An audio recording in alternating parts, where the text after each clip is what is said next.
doo ñu ko mën a jàngatee ak itam yow ban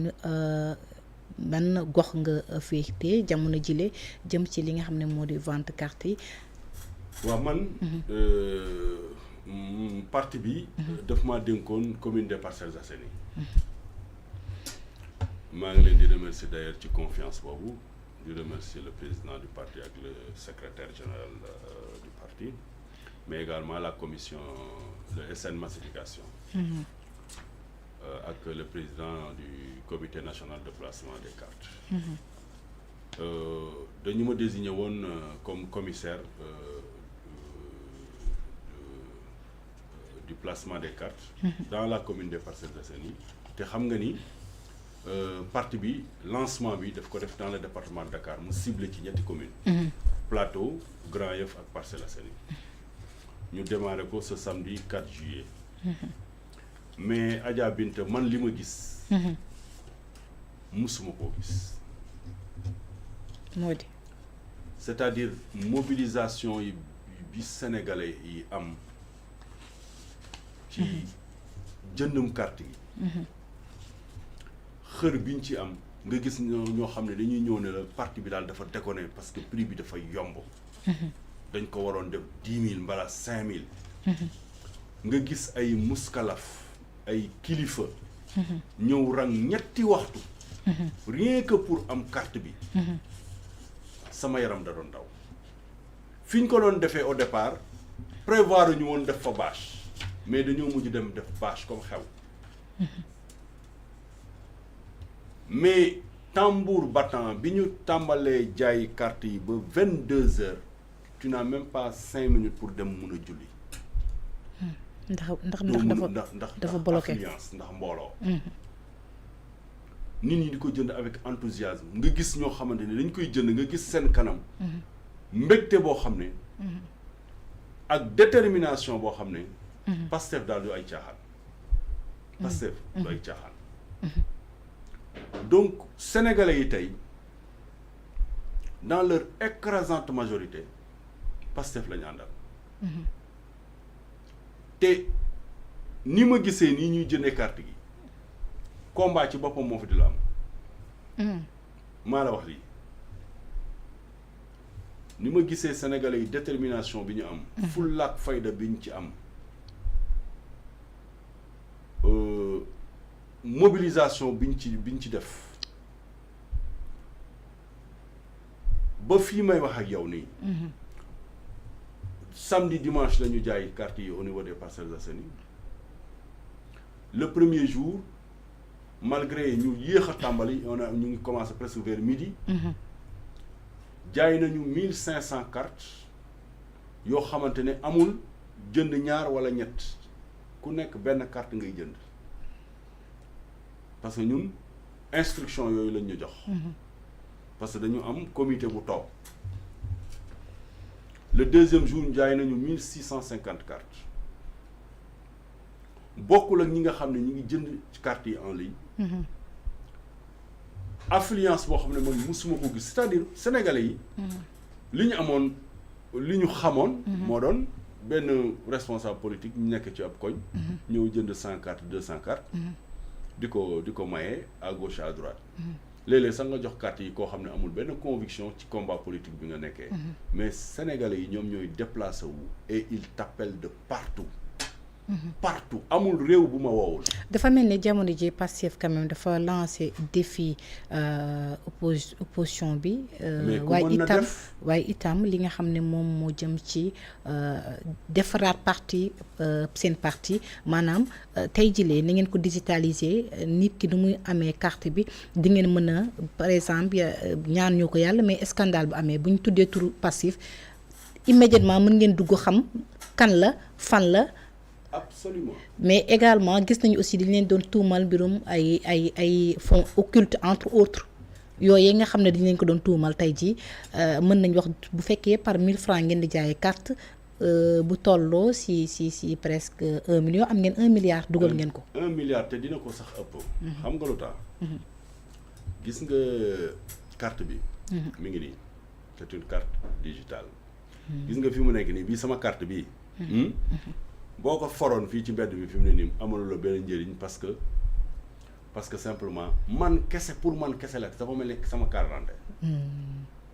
d'identité gis nga code QR bii moom ngay scanner mu rediriger la ci application bi waxtaan ak yow laaj la say filiation sa tur ak sa sant nga jox ko ci la nga xamante ne moo la ca neex parce que tam pour protéger les données personnelles sa âge sax duñ la ko laaj dañ la laaj ban tranche d'âge nga bokk buñ la ne est-ce que tu es électeur bu la neexee nga ne non je suis pas électeur du tey dinañ la jox sa carte bu la neexee nga renseigner loolu bu la neexee doo ko renseigner sa tur ak sa sant daal daanaka moo obligatoire ci renseignement yi nga xamante ne moom nga war a joxe ci carte bi gis nga au verso fii je contribue moo ci nekk tey jii boo amoon sa ñaar téeméer boo koo may parti bi boo scanné fii yónnee ko ci compte parti bi bu doon jaay tey dara bu doon jaay tey dara nga bëgg cee jënd mun nga utiliser sa carte pour mun a dem jënd ci c'est-à-dire c'est un parti très très important pour le Sénégal lii musul am Sénégal c'est-à-dire ni ñu révolutionner politique dafa doy waar te fi mu nekk nii carte bi nii mu mel nii mi ngi tam ci sama téléphone ma yoroo ko sax carte bi bu réeroon tam maa ngeeg carte bi ci sama biir téléphone at bi tam ataanam donc très sincèrement ñun fowuñu am na nag ay saboteurs yu fi nekk di fo nga xam ne dañ leen di jox tuuti weccit ñuy waxi dof ñooñu vraiment amuñu jotu tontu leen amuñu jotu déglu sax la ñuy wax parce que en vérité gis nga quand tu as une âme complètement corrompue mënuloo wax lu baax mënoo ko bëgg mënoo ko def gis nga ni ngay gis nii doomu aadama en principe 5 litres de deret la am mais am na nooy lekkee lu lewul nooy lekkee riba di nga dem ba sa 5 litres de sang yëpp complètement corrompu mënoo gis lu baax mënoo ko bëgg mënoo ko def mënoo ko wax moo tax ñenn ñi di am yenn comportement yi vis-à-vis de Pastef ou de son leader donc très sincèrement yéen ay journalistes ngeen def leen seen investigation vous pouvez même vous déguiser xam nga yow mun na am sax doo journaliste yu siw yooyu mais déguisé wu rek nga dem peut-être même à Thiès ou ailleurs foo xamante ne commencé nañ distribuer carte yi nga dem rek mel ni kuy jënd carte nga xool ce qui se passe là-bas partout fi carte yi démarré communes yi nga xamante ne démarré gul fi mu ne nii seeni population yi ñu ngi bëgg a rey seen bopp man li may woo ci ay nit yu nekk Touba defe naa ne carte yi bu gaawul dem foofu ñoom ñëpp dinañ gàddaay ñëw Ndakaaru on m'appelle de partout des États-Unis moom rakkaaju ba fa am man daf maa jaaxal nit ñi ma diaspora bi États-Unis ni ñu may woowee dafa jéggi dayoo donc ñëpp a yàkkamti carte yi ñëpp a am yéene jënd ci ñëpp ci bëgg a bokk moo tax le chiffre de 1 million qui a été annoncé mën ngeen ko ëpp mu nekk objectif man yaakaar naa ne cet objectif là sera largement atteint en tout cas bu ma ko xoolee et pourtant gis nañ président Bassirou Diomaye Diakhar Faye nee na bi ngeen doon jaay seen i carte ngeen amoon objectif je pense 500 sax amu leen ko wala 100 ngeen yam waaw boobu ak léegi peut-être parti bi changé na ci diggante bi quand même lu bare moment bi muy wax loolu le parti n'avait pas encore été attaqué moment boobu parti bi xam nga parti bi plus tu l'attaques rek plus ñuy gën a am détermination plus nga ñuy attaqué ñuy gën a am détermination aujourd'hui détermination patriote yi bu ñu ñëwoon 2 millions de cartes moo tegee nii ci table bi 2 millions de cartes yi dina jar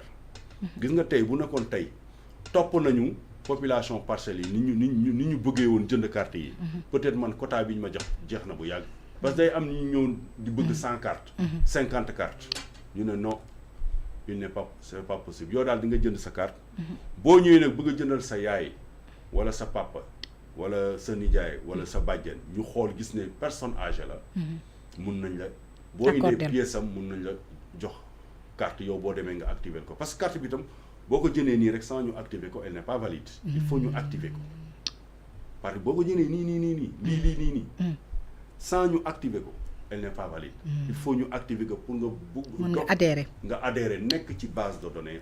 parti bi. Donc très sincèrement Adja Binta li ma gis Pastef di ko def parti yi fi nekk nii parti traditionnel yi ils sont à 1000 années-lumière du Pastef. Pastef c'est un parti véritablement moderne et révolutionnaire. Très bien. Donc, alors pour terminer. li président waxoon ne defoon nañ objectif 500000. te egguñu sax 100000. man de li ma gisagum tendance yi ma gisagum. mooy Parcelles Assainies ñaari fan laa fa jaay placé gum les cartes muy samedi et dimanche maa ngi ci 3150 cartes de membre. alors quota wu Parcelles Assainies mi ngi ci 13892 cartes. parce que xam nga 1 million de cartes. da nga koy jël rek nga diviser ko pour avoir à peu près la moyenne. sur 553 collectivités. ku nekk à peu près 1800 cartes rek la waroon jot. mais nag communes yi tolloowuñu doole. comme tolloowuñu doole dañu ne dañ koy distribuer en fonction du poids électoral. donc Parcelles Assainies étant une grande commune. moo tax au lieu muy am 1800 ñu jox ko 13892 cartes. moom ci ñaari fan. sans publicité sans rien mu jaay les 3150 cartes. ça veut dire ce que ça veut dire. ça veut dire que dina atteindre largement ses objectifs. comme toutes les communes d'ailleurs du Sénégal. d'ailleurs dina am sax communes yoo xamante ne dina leen jox peut-être ñu gedd seen wàll. parce que simplement peut-être nombre bi ñu leen jox. du suffisant. donc sincèrement le million de cartes. et ceux qui pensent que bu ñu jaayee 1 million de cartes. moom mooy 1 million d'électeurs dañuy nax seen bopp 1 million de cartes foo ko jaayee. ça veut dire que am na 3 millions yu toog. jënduñu waaye ci la ñu bokk. les sympathisants amaat na yeneen 2 millions yoo xam ne borom 1 million yéen jënd ñoo leen boot. kon bu ñu paree yëf yi jarul ñuy yàq xaalis di dem ci ay élections yooyu nañ jël coupe bi rek jox ñu. très bien alors ba tey seen njaayum carte bi ñu gis ne fële ca Fann Point E itam amitié ñu gis ñoo ngi daal di dénoncer vraiment